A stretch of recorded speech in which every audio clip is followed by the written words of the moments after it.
sending rockets into cities and killing people. Trump considers new sanctions on Russia after Putin's aerial attack on Ukraine. How the proposed sanctions could threaten peace talks. And residents are reeling after a deadly collision during a parade in Liverpool. What authorities are saying about the incident and the suspect in custody. Newswatch starts right now. Thanks for joining us. I'm Noah Cavan. And I'm Megan Acker. Welcome to Newswatch. We have a lot of stories to get to tonight, but first, let's hand it over to forecaster Steve Nedlick. Steve, what can we expect tonight? Yeah, guys, unfortunately, we are going to get another rainy night tonight as we have this system that's slowly making its way through, and that's just going to keep on going as we get into the midnight hours tonight. But as for right now, again, 56 degrees, which is really unseasonably low, especially compared to what we had going on yesterday. So it's really feeling cold out there. Now, everywhere is feeling this. It's not just Athens. It's a lot of southern Ohio. I mean, we're seeing 60s, high 50s, really abnormal for this time of year. However, with that, we do have some clouds in the area, which is going to do one thing. It's going to keep our overnight lows reasonable. It's not going to be 40s, 30s. We're going to stay in the 50s, so it's really not going to change much overnight. We're going to stay in the 50s, but that rain is going to stick around. And additionally, tomorrow, that rain does stick around. We almost get back to 70, but again, nothing really summer-like yet. But stay tuned to find out for my full forecast what the weekend looks like. Thanks, Steve. Nelsonville is on track to adopt a new city government at the start of next year. But the city is facing a major issue in the transition between governments. Newswatch reporter Joshua Herner is live in Nelsonville with the latest. Josh? Megan and Noah, it is unclear if the council will be discussing recommendations by a committee charged with helping the city's transition to a different form of government. Last week, the ad hoc committee recommended the city hold elections for a one-month term for all but one of the current city council seats. The unusual term length is because while the new statutory form of government will start January 1st next year, 5 of the 6 council members' terms end on November 30th. This effectively leaves only one city council member in office for the month of December, hence the recommendation made by the ad hoc committee. We are following all the developments in Nelsonville's historic switch from a charter to a statutory form of government. On Thursday, the League of Women's Voters will be holding a public meeting about what council wards in the city should look like. We will have more from that meeting on Friday. For now, reporting for Newswatch, I'm Joshua Herner, live in Nelsonville. Thank you, Josh. Ohio is adding 988, the suicide prevention hotline, to its list of specialized license plates. Ohio has over 300 specialized license plates, each raising money for a specific cause. With every purchase of the 988 license plate, $25 will go to the Ohio Suicide Prevention Foundation. Officials say the proceeds will support suicide prevention programs for Ohio's youth. Although the money from license plate sales will support suicide prevention programs, it will not directly support 988 services. In the latest version of the state budget, the House gave about $30 million less to 988 services than Governor DeWine asked for.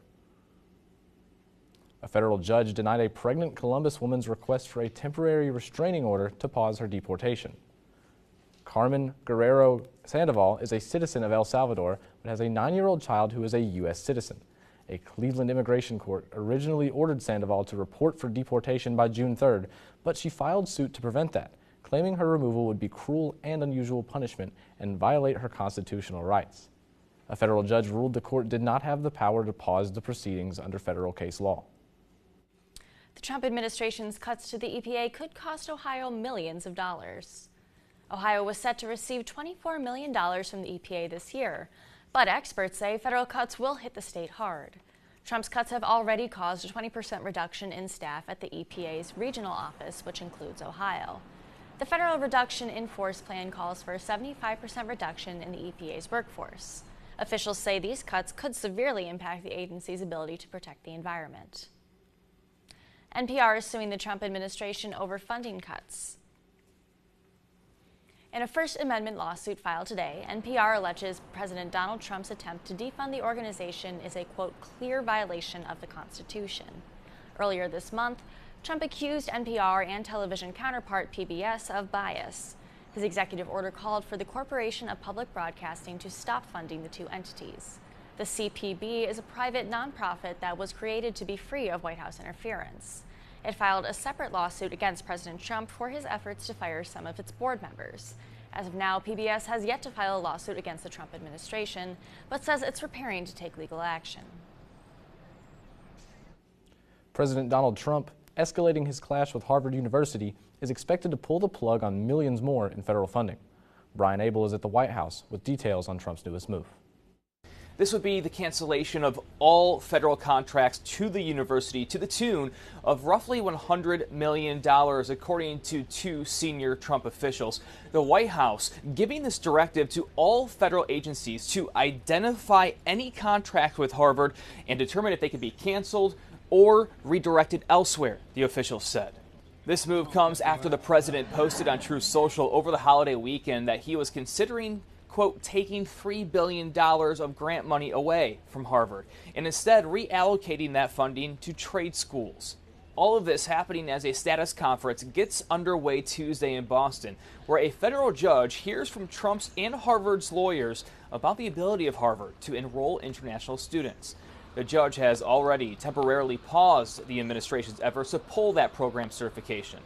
Trump on Sunday said this after posting on Truth Social that the White House is still waiting for foreign student lists from the university.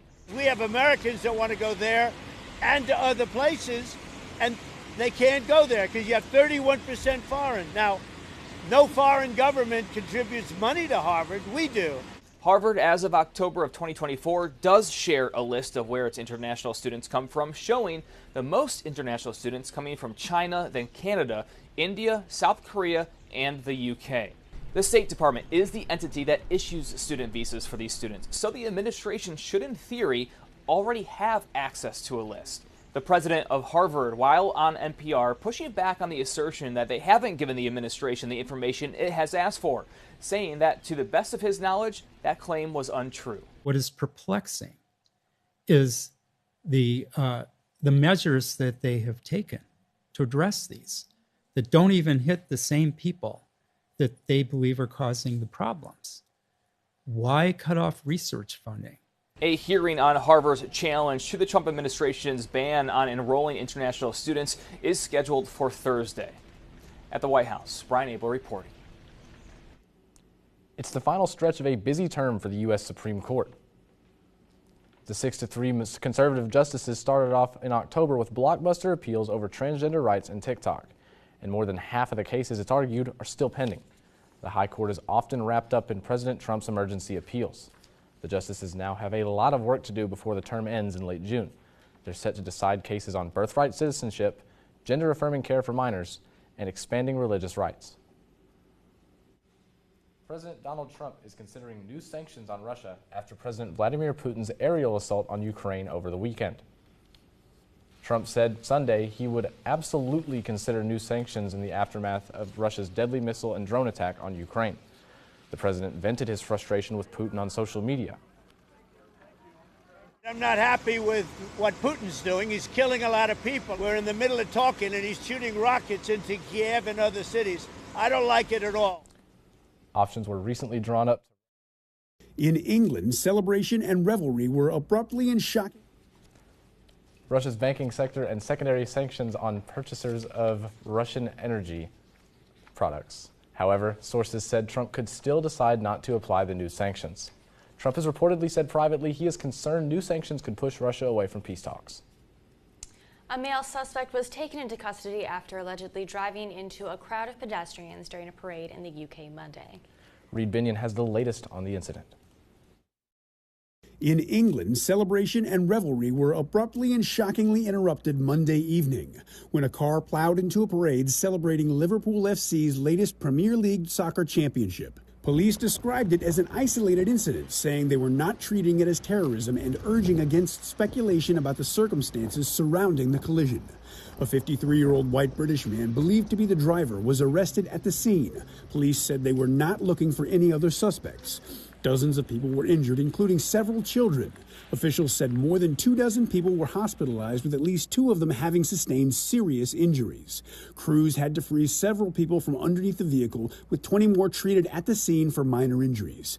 UK Prime Minister Keir Starmer called the incident, quote, appalling, thanking police and emergency services for their swift response. After the incident, Liverpool FC said it was in direct contact with police and would continue to offer its full support to emergency services and local authorities. I'm Reed Binion reporting. A little bit of a deer in the headlights situation.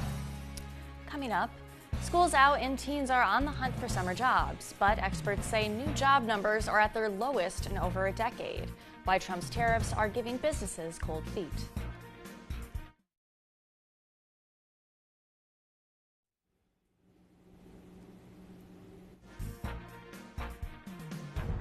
And consumer confidence levels rise after last month's lows. What experts say is the reason behind the increase.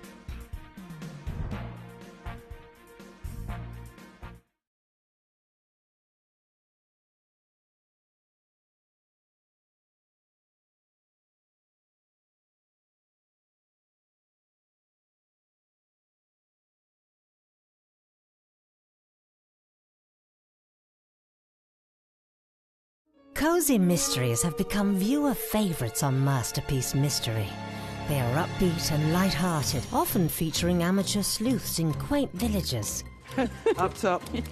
Join us for a behind-the-scenes look at Grantchester, Miss Scarlet, Magpie Murders, Moonflower Murders, and the Marlowe Murder Club in The Cozy Mysteries of Masterpiece Mystery. Sunday at 8:30 on WOUB. The only things that really interest me are forensics and criminology. I need her on my team. The solution lies in looking at it from a different angle. Patience is the only one who spotted a pattern between those deaths. Your father was a police officer. I need to solve the case. I can't leave a puzzle unsolved any more than you can.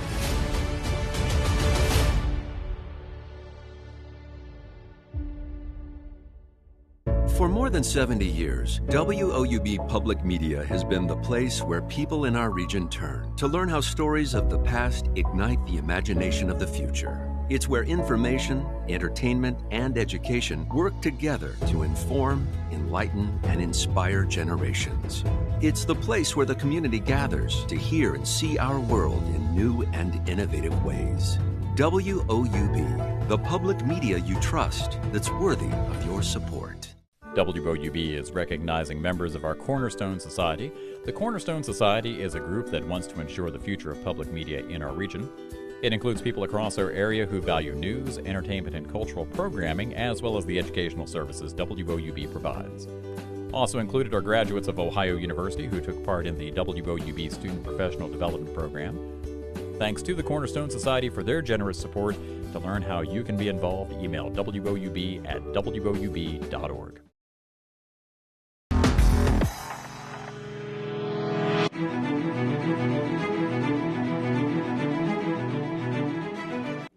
It's been a cold, rainy day here in Athens, and that's because this front moved through overnight that has really brought with us a lot of rain, a lot of clouds, and a lot of wind. And that's why here, right now, we never got out of 60s. We're seeing light rain still. And as we take a look here, it's really not just us. It's a pretty widespread phenomenon. I mean, this half of the United States is all really experiencing these clouds, this rain. So it's not just us, it's pretty widespread. But if we take a look in at Athens, we have been getting hit all day with this rain. I mean, this morning it was on and off, but we got hit with the more heavy rain at 4 or 5 o'clock, and that's going to continue throughout the night. So be on the lookout for that, as localized downpours could cause some high water. No necessarily flooding, but be sure if you're driving, be on the lookout for high water. Now, again, as for tonight, we don't get too low because we have a lot of those clouds in the area, but that rain is going nowhere. So it is going to be here overnight and into tomorrow morning. Now, taking a look at tomorrow morning, this front just kind of sets up shop and isn't really going to go anywhere. It's going to be here. It's just going to really get stuck until at least about Friday. As we take a look then at Thursday night, it's still here, and now it is more widespread throughout the state of Ohio. It's not just us. It's going to dump a little bit of water every day, but we are going to get on and off showers as we slowly warm up. As tomorrow, we are going to be at 69 degrees as opposed to the mid-50s that we saw today. So it's going to feel a little bit warmer, but again, we're going to be dodging raindrops all day. Taking a look, then 2 days out from now, tomorrow, that morning, we're going to see the morning showers, but the good thing is snugged in between these two bouts of rain is a really nice day. We're going to see temperatures as high as 75, 77 degrees, but it is smashed between two storms, so we are going to get rain in the morning and in the night, but your day should be pretty nice. As we take a look here, it seems like we're going to be getting hammered with a lot of rain over the next few days, but it is on and off. I mean, on Thursday, we're only at 20%. On Friday, we're again 50%, and we slowly start to see these temperatures increase to, above average, if not average temperatures for these time of year. So you can really start to think more summer and maybe put the raincoats away when we get to, the end of this week. But again, make sure you watch your weather apps, because if you have anything going on throughout this week, a kid's sporting event, or if you want to get the lawn mowed, Thursday would be your day to do it, as we are going to, again, get a break between the rain on that day. But again, we don't see the clouds move out until Monday and Tuesday when we start to get to 80 degrees. So you're telling me it's finally going to start feeling like summer again? Slowly, but we have to wait till at least next week. Thank you so much, Steve. Well, while it may not feel like summer outside yet, the hunt for summer jobs is well underway. But for teens who haven't landed a summer job yet, you're not alone. Karen Kaifa is in Washington with a look at why summer jobs are a struggle this season. Teens are finding the summer jobs market isn't so hot. Employment firm Challenger Gray and Christmas forecast teens will see the lowest number of summer jobs added since 2010. At the same time, Indeed hiring lab economist Allison Srivastava sees more demand for those summer roles. There is more interest in summer jobs than we have seen in previous years, so there is going to be some more competition. Challenger Gray and Christmas says businesses may hold off on summer hiring as tariff whiplash fuels economic uncertainty, with the possibility of higher costs for goods and concerns about consumers pulling back, especially in areas like travel and tourism that typically staff up with young seasonal workers. Srivastava says their data shows businesses not really shedding employees, but also not eager to hire. People are kind of frozen in place. It's a little bit of a deer in the headlights situation. So there's only so long that can go on for before, people have to start making business decisions, especially in those more short-run markets like summer jobs. Areas where jobs do remain available are tried and true in-person summer gigs like offices that need administrative help and camps and recreation. We haven't seen really a shift in necessarily the jobs that people are hiring for the summer, more of just like an overall decline. It's still very much camp counselors is a big one, lifeguards, things like that. In Washington, I'm Karen Kaifa. Despite slow summer hiring, Americans are heading into summer with more optimism about the U.S. economy. Consumer confidence increased to a 98 reading during the month of May, according to the latest survey from the Conference Board. That reading is a more than 12-point hike from April and higher than most economists had expected, according to the FactSet data firm. It's the first rise in consumer confidence since November and follows April's level, which was the lowest since the start of the COVID-19 pandemic. Analysts blame that on factors including sweeping policy changes from the Trump administration. Next up, the Department of Health and Human Services released new recommendations for the COVID vaccine. What you need to know about the new requirements.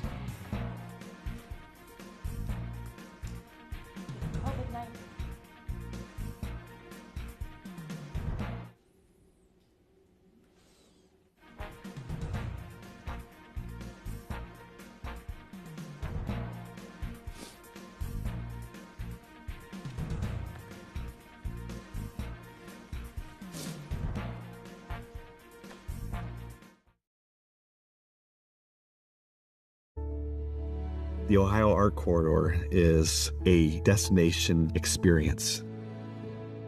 We would like this to be the largest outdoor art gallery in the world. Portsmouth was able to field an incredible team for a brief moment in the sun that almost was sweet enough to get them a national championship. We got land granted to us in Ohio. Great opportunity. Let's go. How would you know you got here? It was just sheer determination and patience and just hard, back-breaking work. The bridge was acclaimed at the time of being an engineering marvel. Progress is all about taking the lessons of the past and doing better. So I would hope that now that we know better, we will do better.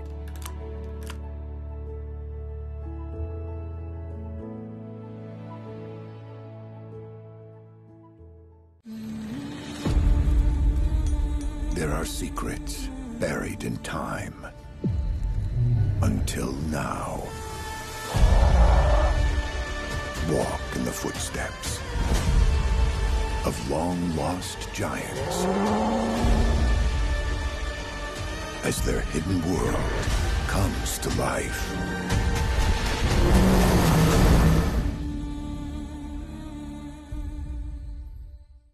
Hello, I'm Paula Kerger, President and CEO of PBS.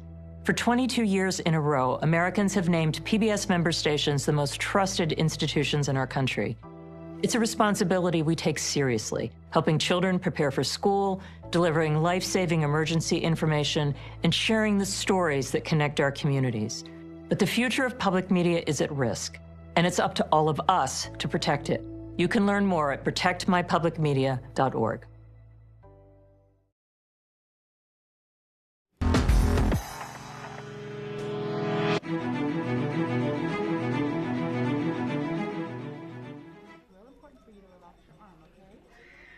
The COVID-19 vaccine will no longer be recommended for healthy pregnant women and healthy children on the CDC's immunization schedule. U.S. Health and Human Services Robert F. Kennedy Jr. announced this change today on social media. I couldn't be more pleased to announce that as of today, the COVID vaccine for healthy children and healthy pregnant women has been removed from the CDC recommended immunization schedule. COVID-19 vaccine policy is undergoing several changes. Last week, the FDA said it's overhauling how it approves of COVID vaccines, a move that could impact the availability of future shots for older Americans and people at higher risk of serious COVID-19 infection. Good nutrition is important to help young children grow up healthy and strong. But getting kids to eat and enjoy new foods isn't always easy. In today's Health Minute, Mandy Gaither has tips on how to help picky eaters. It can be hard to get children to eat the foods you know they need, but experts say most times it's a normal part of growing up. Picky eating or eating certain limited foods at times is a developmental stage. Dr. Stephen Cook is the director for the Center for Healthy Weight and Nutrition at Nationwide Children's Hospital. He says many young children go through periods of preferring certain food colors or textures, but they'll grow out of that. Until then, he advises parents to repeatedly try a variety of unprocessed, healthy foods, and he says it may take time for children to acquire the taste of new foods. It's 15 to 20 tries to get a kid used to it. You know, and our instinctive responses, they make one face when they try something. Then we're like, oh, they don't like it. We're going to try something else. Well, no, just a try can be a lick. A try can be a smell or a taste. Cook also says to be a good food role model. If children see you like something, they're more likely to try it. And avoid snacking, what he calls grazing, during the day so that children are hungry for meals. And he says not to be a short order cook. Don't be like, well, I'm making them chicken nuggets and mac and cheese because that's all they're going to eat. Well, if the meal for the family is, pork chops and some green beans and mac and cheese, then you put that on their plate and maybe don't put as much, but you say, this is what we're having, and you can choose to eat it or not. For Health Minute, I'm Mandy Gaither. It's never too late to get fit and eat healthier, and new research suggests that really holds true for people in the 40s and 50s. According to a study in the JAMA Network Open Journal, losing weight in the middle age may lower the risk of major health issues, including heart attacks, cancer, and strokes. The findings are based on roughly 23,000 people. The lead author says sustained weight loss without using medications or surgery has long-term benefits. Ahead, how sharp are your spelling skills? Local spelling champions gear up for the 100th annual Scripps National Spelling Bee.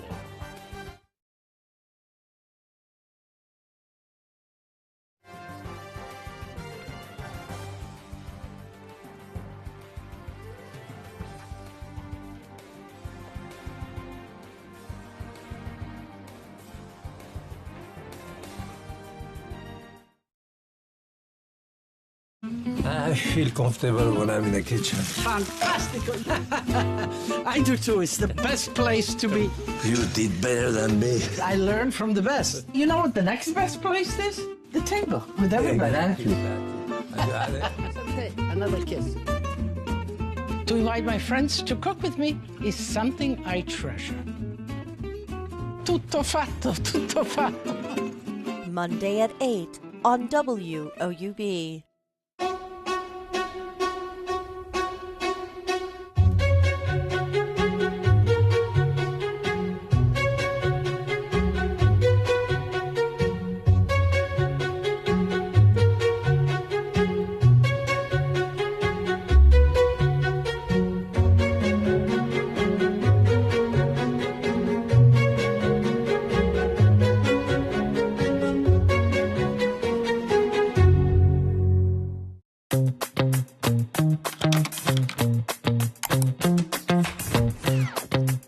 PBS viewers believe that businesses that sponsor PBS on WOUB Public Television have a commitment to quality and excellence. Sponsoring a PBS television program offers your business a unique opportunity to connect with a highly engaged, loyal, and trustful audience in a clutter-free environment, leading to increased brand awareness, positive perception, and potential for higher customer engagement. Your sponsorship is important to the community, and the rewards come back to you in the form of loyal customers. Align your organization with America's most trusted news and public affairs network. WOUB Public Television is worthy of your trust. Contact Corporate Support Director Kathy Malesic at 740-593-4909 or online at woub.org/support.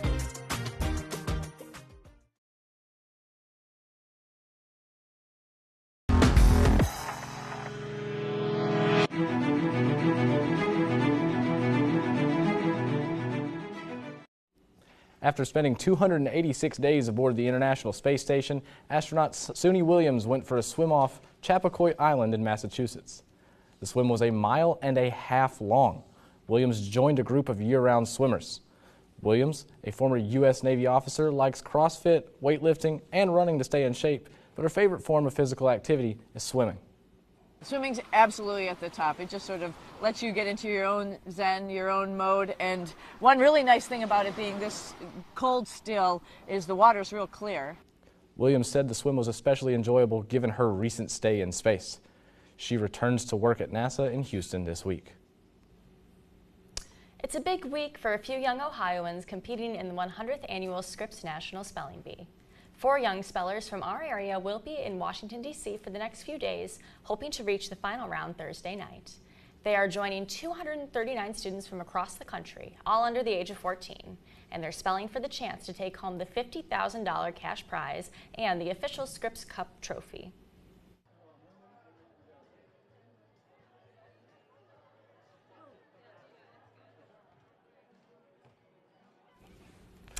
So tonight we do have a little bit of rain in the area. We do have some that's going to be moving through, and it's going to be staying throughout the night and into tomorrow morning, so be on the lookout for that.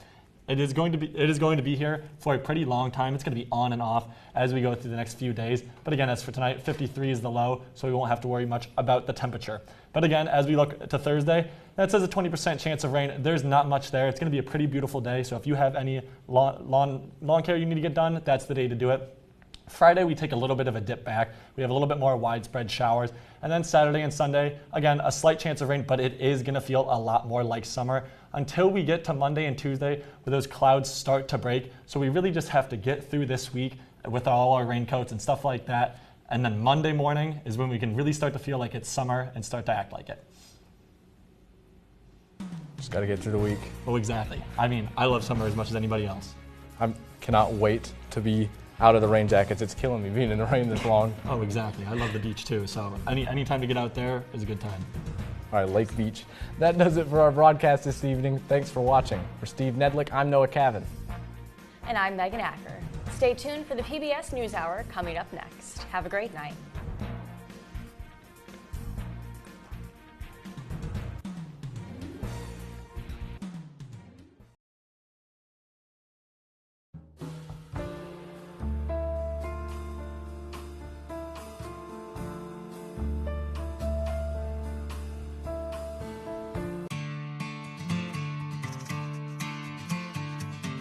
Support comes from